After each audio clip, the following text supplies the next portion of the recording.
हे बुद्ध भगवान, जो मेरी वीडियो को पूरा देखेगा उनकी माँ को हमेशा खुश रखना। वीडियो को शुरू करते हैं। जीवन में असंभव कुछ भी नहीं है और जब जागो तब सवेरा होता है।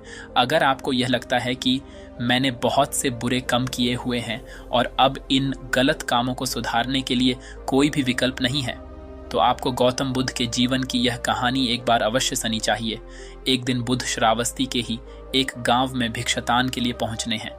जब बुद्ध गांव में प्रवेश करते हैं तो देखते हैं कि पूरे गांव में सन्नाटा छाया हुआ है। दूर दूर तक कोई व्यक्ति नजर नहीं आ रहा था। बुद्ध उसे गांव के पहले द्वार पर जाते हैं और कहते हैं, भिक्षम देहि, परंतु भीतर से बाहर कोई नहीं आता। बुद्ध दूसरे द्वार पर जाते हैं परंतु कोई दरवाजा नहीं खोलता। बुद्धि तीसरे द्वार पर जाते हैं परंतु उसे द्वार से भी कोई व्यक्ति बाहर नहीं आता। फिर अचानक से एक दरवाजा खुलता है जिसमें से एक व्यक्ति बाहर निकलता है। वो जल्दी से बुद्ध का हाथ पकड़ता और उन्हें अपने में ले जाता है और कहता है, क्षमा करें बुद्ध, परंतु इस समय आप बाहर नहीं जा सकते। उंगली मल को श्रावस्ती की सीमा पर देखा गया है। सभी गांव वाले डर के मारे अपने अपने घरों की खिड़कियां दरवाजे बंद करके बैठे हुए हैं।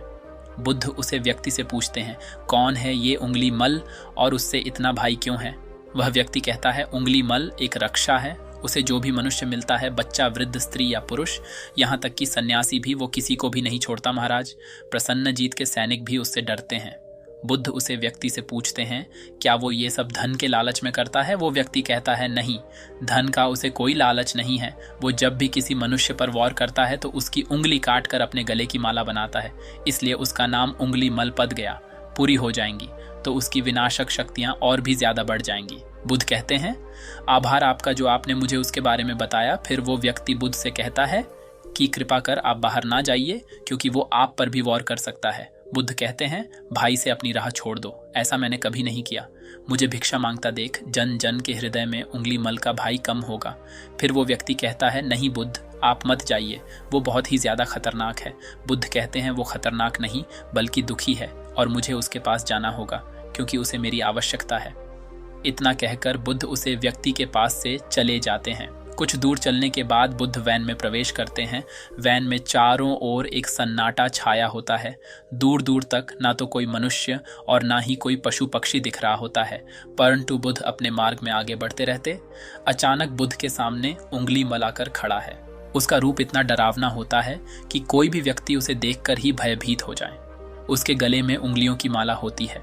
चेहरा और हाथ रक्त से साने होते हैं और शरीर बलशाली होता है। उसका रूप इतना भयानक होता है कि किसी भी साधारण व्यक्ति के प्राण तो उसे देखते ही निकल जाए, परंतु बुद्ध पर उंगली मल के इस डरावने रूप का कोई भी असर नहीं होता।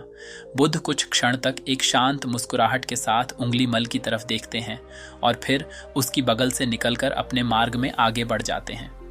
बुद्ध को ऐसा करते देख उंगली मल को यह समझ नहीं आता कि उसके साथ ये हो क्या रहा है।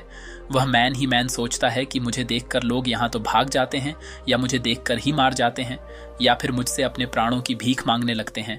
मैंने कई सन्यासियों को भी मारा है, परंतु मैंने आज तक कोई ऐसा कभी नहीं देखा जो मुझे नज़रअंदाज करके अपने मार्ग में आगे बढ़ जाए। या तो इसने मुझ में पर ध्यान नहीं दिया होगा या फिर हो सकता है कि यह देख ही ना सकता हो, परंतु मुझे इससे क्या, मुझे तो अपनी उंगलियों की माला पूरी करनी है। कुंडली मांग बुद्ध को आवाज लगता है। इस साधु रुख फिर भी बुद्ध उंगली मल को नजरअंदाज करते हैं और अपने मार्ग में आगे बढ़ते रहते हैं। उंगली मल और ज्यादा क्रोध में भरकर बुद्ध को आवाज लगता है, ये साधु रूप। फिर भी बुद्ध उंगली मल को फिर से नजरअंदाज करते हैं और अपने मार्ग में आगे बढ़ते हैं। उंगली मल तीसरी बार बहुत ही ज्यादा क्रोध में भरकर आवाज लगता है। इस सदरूप फिर बुद्ध रुकते हैं। उंगली मल बुद्ध के पास जाता है और कहता है, मेरे आदेश देने के बाद भी तू रुका क्यों नहीं?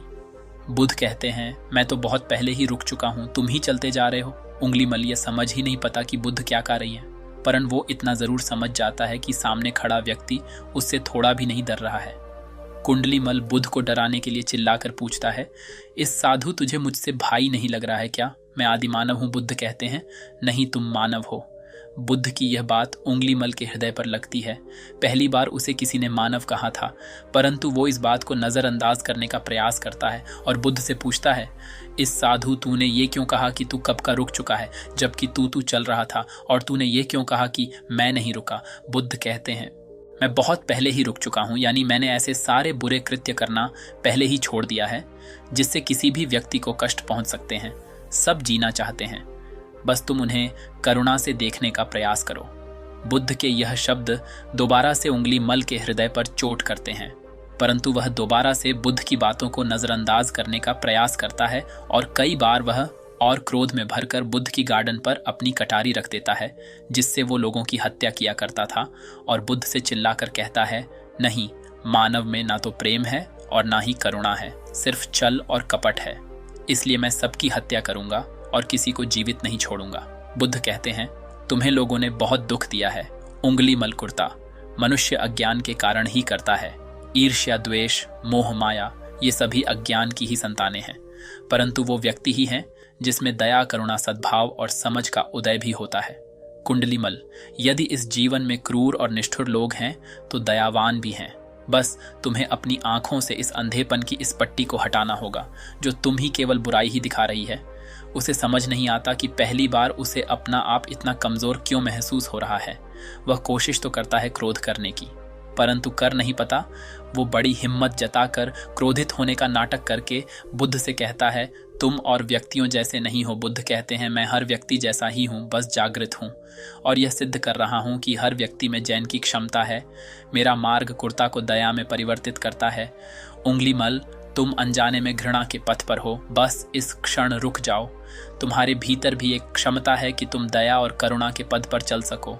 इतना सुनते ही उंगली मल के हाथ से कटारी जमीन पर गिर जाती है और उसकी आंखों से आंसू बहाने लगते हैं।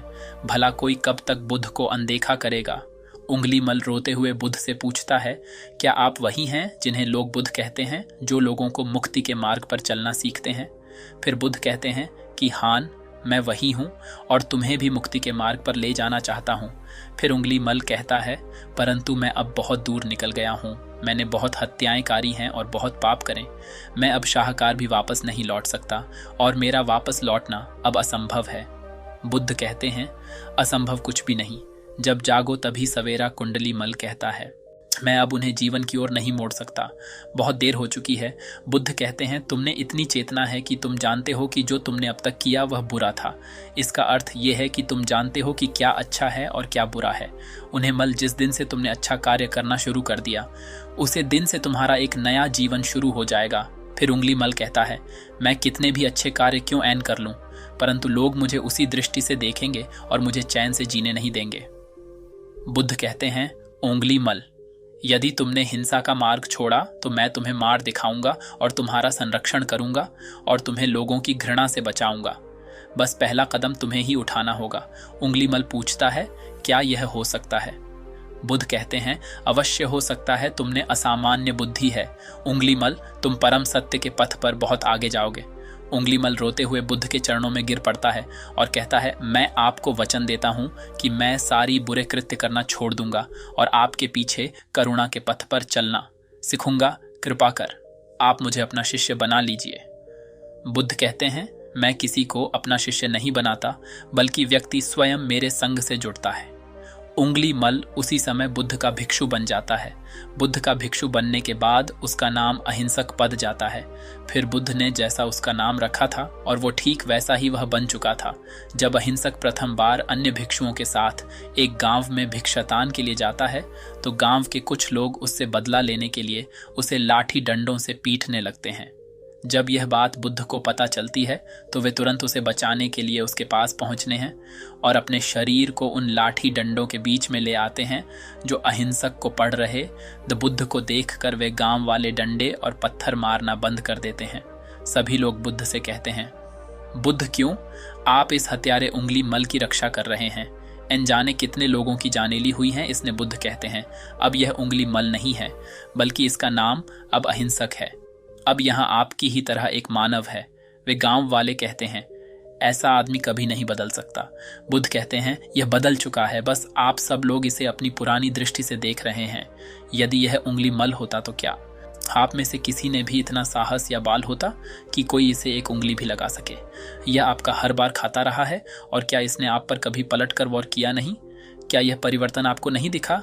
आज इसने अपना लहू वहां से अपने सारे बुरे कृत्य धो डेल हैं। आप लोगों के द्वारा इतनी मार खाने के बाद भी इसकी आंखों में आपके लिए क्रोध नहीं है।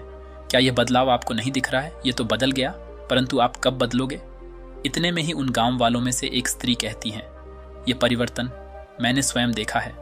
वो स्त्री गांव वालों से कहती है, आप में से कौन ऐसा है जो दूसरों के दुख में दुखी हो, दूसरों की पीड़ा से है, ना हो तो उसे हर प्रकार की सहायता प्रदान करें। और ऐसा इस भिक्षु ने किया है। 2 दिन पहले एक व्यापारी अपनी पत्नी को लेकर जा रहा था और उसकी पत्नी प्रसव पीड़ा से व्याकुल थी। तब मैं पास से ही गुजर रही थी, इसलिए मैं भी दौड़ी दौड़ी गई। उससे स्त्री की पीड़ा बढ़ती ही जा रही थी। घाना जंगल होने के कारण उसे कहीं ले जाया कभी नहीं जा सकता था। तभी यह भिक्षु वहां पहुंचा और इसने मुझसे पूछा कि क्या हुआ बहन। मैंने इसे बताया कि यह स्त्री प्रसव पीड़ा में है और इस गाने वैन में हम कुछ कर भी नहीं पा रहे हैं। कब तक यह कष्ट भोगी, कहीं इसके और इसके बच्चे के प्राण ना चले जाएं। फिर इस भिक्षु ने मुझसे कहा कि ऐसा नहीं होगा, मैं अभी अपने गुरु के पास जाऊंगा, वे अवश्य ही कोई मार्ग दिखाएंगे। इतना कहकर यह भिक्षु दौड़कर वहां से चला गया। बुद्ध कहते हैं कि फिर व्यथित हो अहिंसक मेरे समक्ष आया और मेरे पैरों में गिरकर मुझसे कहने लगा, बुद्ध, एक स्त्री गहन प्रसव पीड़ा में है और उसकी पीड़ा बढ़ती ही जा रही है, कहीं मैन और बच्चे को कुछ होने जाए। यह सब सुनकर बुद्ध ने कहा कि दौड़कर जाऊं और उससे कहो, बहन, जिस दिन से मेरा जन्म हुआ है मैंने जानबूझकर किसी भी प्राणी को कष्ट नहीं पहुंचा है। मेरे सत्कर्म तुम्हारा सुरक्षा कवच बने और आपकी शीश की रक्षा करें। अहिंसक ने मुझसे कहा, परंतु यह तो सत्य होगा। बुद्ध, सत्य तो यह है कि मैंने आज तक बहुत से प्राणियों को कष्ट पहुंचा है। यदि मैंने ऐसा कहा तो वे माता और शिशु उसी क्षण प्राण त्याग देंगे। फिर बुद्ध ने कहा, तो तुरंत जाओ और उसे स्त्री से कहो, बहन, जिस दिन से मेरा एक नया जन्म हुआ है मैंने सभी बुरे कृतियां को त्याग है और उसे दिन से मैंने किसी भी प्राणी को कष्ट नहीं पहुंचा है और मेरे सत्कर्म आपका सुरक्षा कवच बने और आपके शिशु की रक्षा करें। फिर अहिंसक ने बुद्ध से पूछा कि क्या मेरी सत्कर्म उन्हें बचा लेंगे? बुद्ध ने कहा कि अवश्य यह तुम्हारी अपनी कमाई है, या तो तुम इसे अपने लिए बचा कर रखो या फिर किसी पराई पर खर्च कर दो। अपने कमाए सत्कर्म को किसी पराये पर न्यौछावर करने से पहले अहिंसक ने एक शर्त नहीं सोचा और वो उसी समय उसे स्त्री और उसके शिशु की जान बचाने के लिए वहां चला आया। वह स्त्री कहती है कि हान, यह भिक्षु दौड़कर वहां आया और अभी भी वो स्त्री गहन पीड़ा से जूझ रही थी। इसने अपने दोनों हाथ जोड़े और आंखें बंद करके कहने लगा, बहन, जिस क्षण से मैं भिक्षु बना हूं उसे क्षण के बाद मैं कोई भी ऐसा कृत्य नहीं किया जिससे कि किसी भी प्राणी को कष्ट पहुंचे। मेरे सत्कर्म आपके लिए सुरक्षा कवच बने, आपकी और आपकी शिशु की रक्षा करें। और इतना कहते ही उसे स्त्री ने अपने बच्चे को जन्म दे दिया। फिर बुद्ध कहते हैं कि दूसरों के दुख से दुखी होने वाला ये व्यक्ति अहिंसक कैसे किसी को दुख दे सकता है। यदि ये भिक्षु मैन का सच्चा ना होता तो वह स्त्री कब के अपने प्राण त्याग चुकी होती। फिर अहिंसक ने बुद्ध से कहा है कि इन्हें मत रोकी बुद्ध, इन्हें मरने दीजिए और तब तक मरने दीजिए जब तक कि इनके मैन का क्रोध शांत ना हो जाए। फिर बुद्ध अहिंसक से कहते हैं, कर्म और गुनाह के भंडार हो तुम, आज तुमने अपने नाम अहिंसक को सिद्ध कर दिया। बुद्ध और उसे स्त्री गांव वाले कहते हैं, बुद्ध अहिंसक बदल चुका है और हमसे ही देखने में भूल हो गई थी। इस कहानी से हमें यह सीखने को मिलता है कि लोग सोचते हैं कि उन्होंने बहुत सारे गलत काम किए हुए हैं, अब इन गलत कामों को सुधारने के लिए कोई भी विकल्प नहीं है। इस पर गौतम बुद्ध कहते हैं कि चाहे आपने अब तक कितने भी बुरे काम क्यों एन किए हुए होंगे, लेकिन अगर आप एक विचार को अपने मैन में लेट हैं कि अब मुझे कुछ सही करना है, तो वही विचार आपके रूपांतरण का कारण बन सकता है। पर सबसे ज़रूरी बात यह है कि क्या आप पहला कदम उठाने के लिए तैयार हैं। ये कहानी आपको कैसी लगी? नीचे कमेंट बॉक्स में कमेंट करके ज़रूर बताएं।